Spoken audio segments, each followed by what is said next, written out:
Ešte raz prosím, denník Pravda, SME a TA3 nech prestanú pôsobiť ako prostitútky, ktoré sú schopné urobiť za peniaze reklamy od dôchodkových správcovských spoločností čokoľvek na svete. Čakali ste vôbec, že takto ďaleko dôjde kauza Slovenského pozemkového fondu? Všetci ste sa tešili, že to budeme zametať pod koberec. Aký je tam rozdiel? Namiesto toho, aby ste napísali, že ako ďaleko sa zašlo v kauze Slovenského pozemkového fondu, tak zase vymýšľate kauzy, len aby teda bol nejaký rozpor. Pán kolega, trvám na tej prostitúcii. A dajte to na prvú stranu. A trvám to predovšetkým, pokiaľ ide o denník SME. To, čo vy robíte vo vašom denníku, vy už nie ste opoziční, ste absolútne protivládny denník.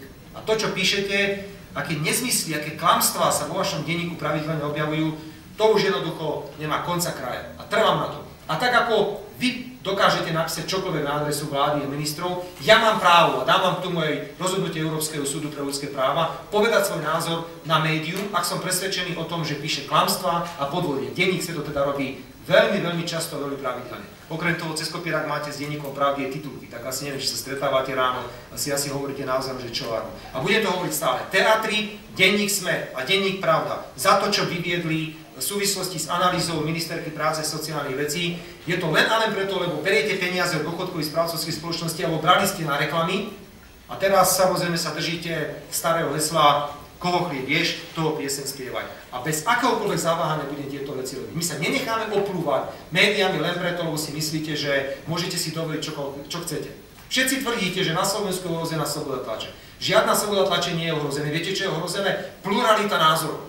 Si prečítajte vaše noviny. Aká tam je pluralita názorov? To je tak jednofarebné, že komunistická pravda nebola taká neobjektívna, ako ste vy v tej situácii, pokiaľ ide útoky na vládu Slovenskej republiky. A opäť to hovorím s plnou vážnosťou.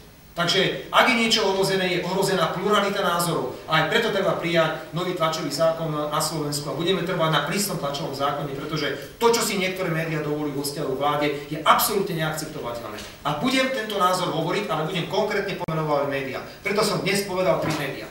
SME, Pravda a TA3.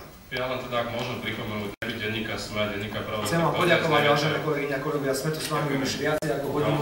Odpovedali sme na všetky vaše otázky. Ďakujem.